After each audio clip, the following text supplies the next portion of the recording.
Hi doll!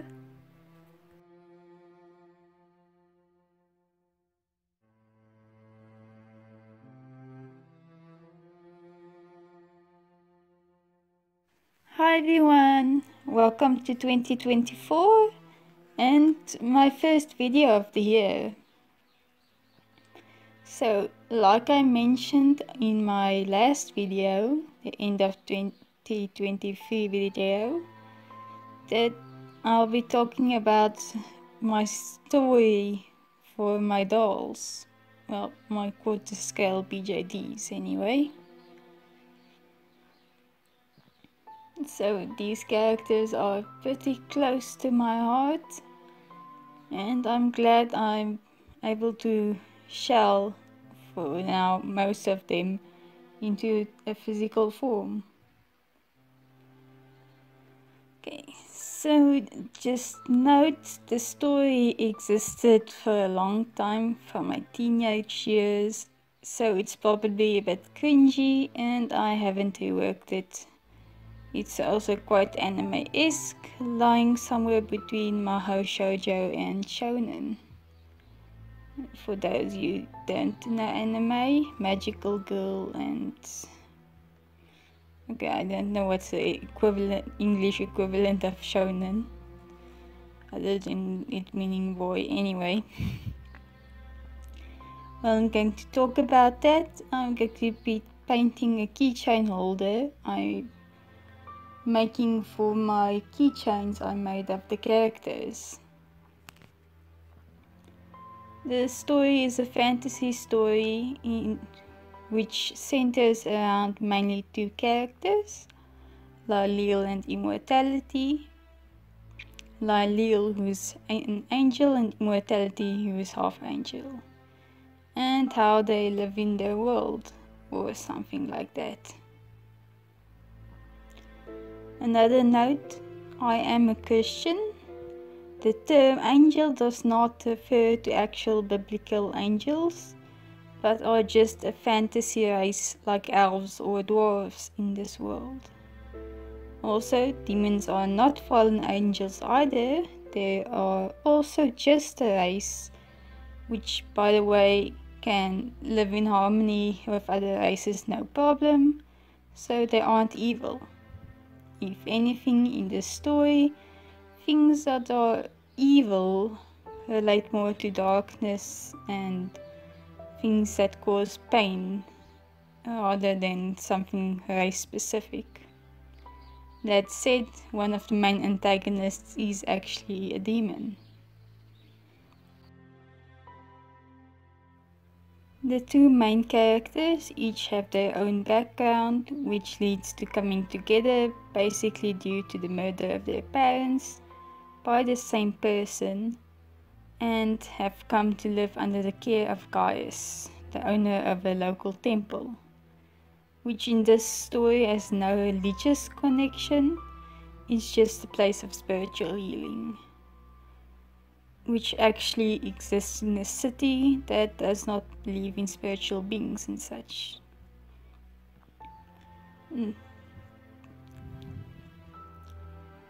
Along the way, Immortality and Lalil adapt to the world around them under Gaius' guidance, while making friends and seeking revenge. For the main cast of friends, we have Gaius, who is kind of their teacher and caretaker, but had once one of the greatest reputations as a demon slayer. He's an earth user capable of manipulating the earth element in his own body, which even allows him to temporarily de-age himself. Gaius is unfortunately not going to be shelled as a doll for various reasons. Next is the casual but steady schoolmate of Lalil, Kaito, who you probably currently know as Ayame's boyfriend, as he's been mentioned in a few videos. He wasn't particularly interested in spiritual things until he learned to use water after his cousin Kakuto moved into town and goaded him into it. Kakuto is a reckless hothead and a fire user who wouldn't hesitate to fight. His parents are actually demon slayers, so he has some familiarity with the spiritual world. Lastly, we have Ayame, the sister of an abusive scum who found freedom after finding friends. She is a wind user and a half demon, half angel hybrid. Everyone has their troubles and traumas and find comfort and growth when coming together. Even if they're not the most upright people, they try their best to do what they believe is right. A bit more about the world. It's kinda like our world with a not so hidden spiritual world underneath, consisting of various non-human races like elves, dwarves, mermaids, etc. And specifically in the town where our main characters live, people have a strong disbelief in spiritual things. So that kind of makes living there a bit harder for our characters. And also cultural and historical backstory, although similar to our world because I'm not that creative, is pretty much a conglomeration of a bunch of things and stereotypes found in the real world. So literally any coincidental similarity to other places, people, or things are absolutely coincidental, because I'm in some cases, or most cases, really not that creative. Like my character names. If you recognize where they come from,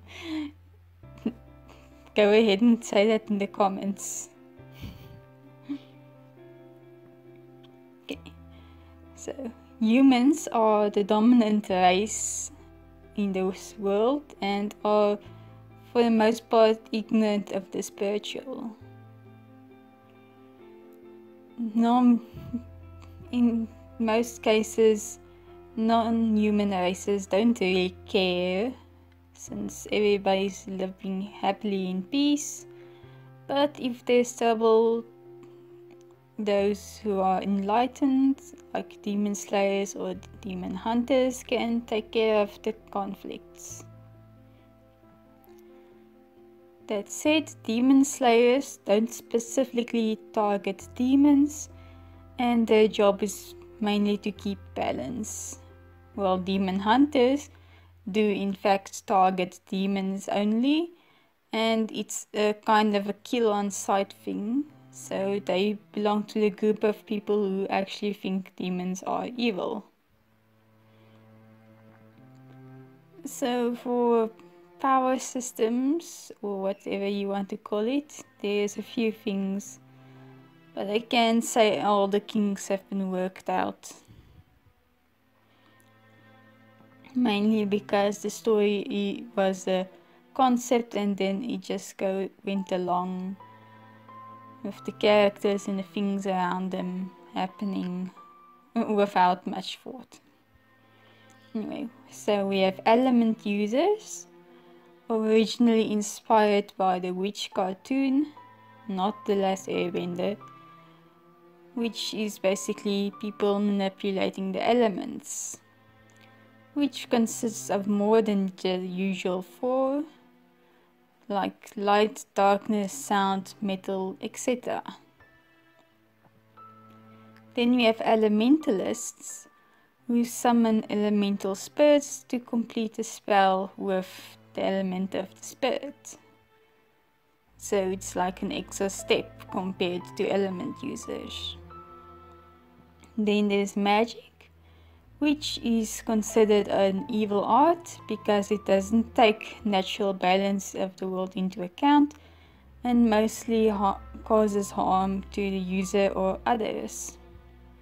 Then there's spiritual arts, which require a person's spiritual power to be used directly, kind of like being a psychic. Then you have summoners. Weak summoners can summon something from the same dimension, and strong summoners from other dimensions. And then we also have ghost tamers, which naturally summons ghosts to do their bidding, and beast tamers, which form contracts with all kinds of spiritual beasts. Okay, and that's that. At the start of my story, my characters are mostly high school age, around 16. But my shelled dolls are a bit older, considering Immortality is 4 years younger than the other 4, and a romantic relationship between a 12-year-old and a 16-year-old is iffy. Not that they were officially in a relationship at that age. Well, they're mostly very close with lots of hugs. You'll get more of it in the character videos. But anyway, as my dolls, they are older.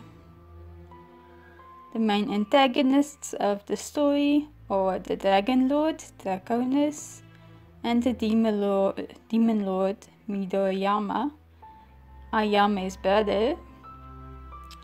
And that's the basics I can think of for now. Naturally, I'll elaborate more on some things when I do the individual character videos. So, I hope this little story introduction was at least interesting, and hopefully you'll look forward to the next time I talk about the characters. Thank you for watching. Bye!